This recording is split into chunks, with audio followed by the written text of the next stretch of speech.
I've got to be a part of it. New York, New York. Right, calm down, Amy.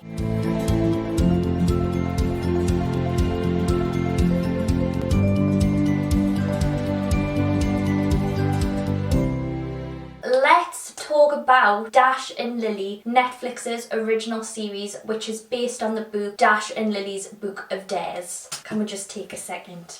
I binged watched this in a night. It's got 8 episodes, they're 30 minutes long. It's so easy to watch. Can I just say, I'm gonna gush about this. I loved it. I thought it was so good. Why don't we just take a step back and I'll tell you what Dash and Lily is all about if you've not heard of it before yet. So Dash and Lily follows 2 teenagers. At least I think Dash is a teenager. It doesn't go into his age, but Lily is 17. Usually she adores Christmas. She's so positive, bright and bubbly, a really fun character. Dash is more cynical. So he's tricked his parents into thinking that he's staying with each one of them because they're divorced. However, he's just floating around New York by himself. He's kind of just hoping that the holidays will just quickly be over. Whereas Lily, she loves Christmas. It's her favourite time of year. But she's on a bit of a downer because our parents are away, our granddad's away, so Christmas isn't typically what it's like. So Lily decides to leave a red book and it says, "Do you dare?" She leaves it in her favourite independent bookshop. And of course, Dash finds it. Both of them basically go backwards and forwards and none of them, they don't know each other's names. And the series essentially follows both of them in their journey to meeting each other for the first time. I have to admit, I've never read the book. However, I really hope that the series does the book justice because I absolutely loved it. I think I'm going to read the book next and maybe I'll do a follow-up. So now that you know what it's all about,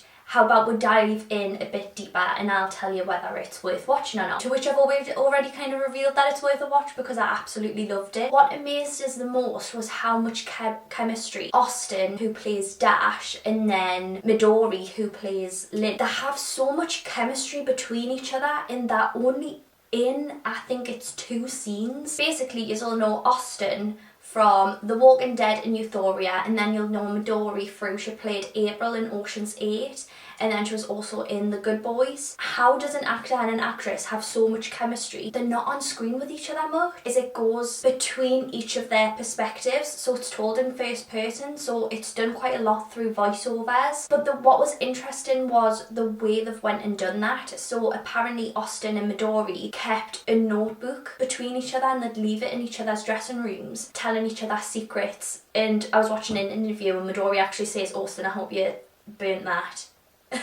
So nobody can find out what was said to each other. But I loved how they followed the path of the 2 characters. I think that's what makes the series so special, and I think that is because they took the opportunity to do that. Lily as a character, I really liked her because she kind of has this, for a 17-year-old, she has this maturity about her. She's very intellectual. She'd much rather hang around with adults than people our own age because she doesn't think that she has much in common with them. However, when you strip that back and you get to know her, you find out that she really is, you know, your typical 17-year-old where she's quite naive about certain things. She's naive about life. And what I loved about this journey and what you see throughout the series is Lily and Dash, they both push each other, which is nice to see in a relationship. I liked it because it had the right amount of cheese. Now I think, you know, them typical American movies where they're so lovey-dovey. I mean, I love them, but it's not realistic. Whereas this, it still has the element of cheese, but then it delves a bit deeper. And I would say that this series works so well because it focuses so heavy on characterization than other elements that series have, like it's all the quirks and things like this. Whereas this really, like I say, it focuses so heavily on the characters. And also what I really enjoyed about it was the supporting characters. So you also follow their journey as well.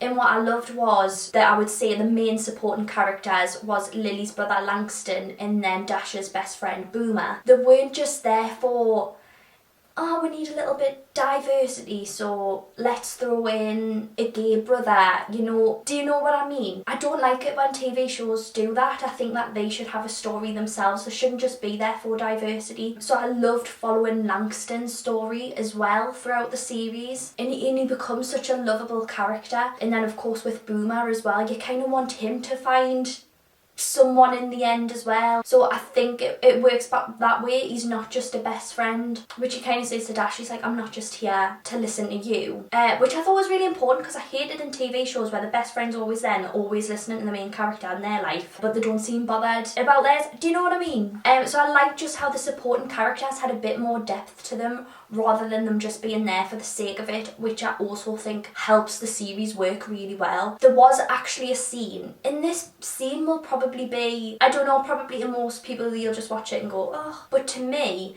I feel like a series works really well when it's a natural conversation, when something just comes across naturally, you know, it's not put on. Anyways, I'll get further into it. So it's a scene with Lily and her granddad, and the granddad's apologising. I'm not going to reveal any spoilers in this review. And you know when something just comes across as so naturally, and he's kind of sat like that and he gives her a look. And I don't know, there was just something special about that scene. I think you'll have to watch for yourself and then you'll know what I'm going on about. Yeah, I'm sweating. I'm boiling talking about this. And then I loved how New York was a staple in itself. So Lily and Dash, they give each other dares to do around New York. You know, they say, what's your favourite food? And then they'll ask the other person to go to that specific restaurant and order that specific meal. Oh, so another thing that I really liked was, you know, today we're so social media heavy. We're very much reliant, you know, you've got Tinder where it's based on you swipe left. I really don't know how it works. I've never used Tinder before. You swipe left or right or whatever to see whether you like a person, and it just goes by looks. But I like how this isn't, it's not a vain TV series. So Dash and Lily, they don't even know each other's names, and they get to know each other through literally speaking. And I love how it's quite that old-fashioned where they're writing to each other. There's just something really special within that, of where they don't know what the other person looks like. There's absolutely no judgment. They're purely getting to know each other for their minds. So that's another element that I really enjoyed in the world of today when we're all on our phones. There was just something different about it. And I'm not kidding, when I finished watching it, I felt so happy. I guess, you know, the cinematography is fantastic, but it's set in New York, so how... it's going to be like the Emily in Paris being like, how could you possibly mess that up when it's based in New York? Another thing was Nick Jonas was a producer on it as well, so that might make us give it a watch. And he actually has a cameo in the series, which, you know what, I really enjoyed. I enjoyed that section of it, but I won't reveal any spoilers, like I said. Yeah, I wasn't expecting to enjoy it as much as I did. I think you start to fall in love with the characters, and I really hope that it gets renewed for a second season. I mean, it's based on a series of books, so hopefully they will. I think it'll get a second season. I've blurred it on for a while now, so you're probably sick of it. So I would just recommend, it's definitely worth the watch. And guess what? I'm going to give it an A. I know, can you believe it? I'm easy A at the minute. If you made it to the end, and if you enjoy videos like this, reviews and such things, I would love it if you would stick around and subscribe. I hope you have a lovely day. Thank you so much.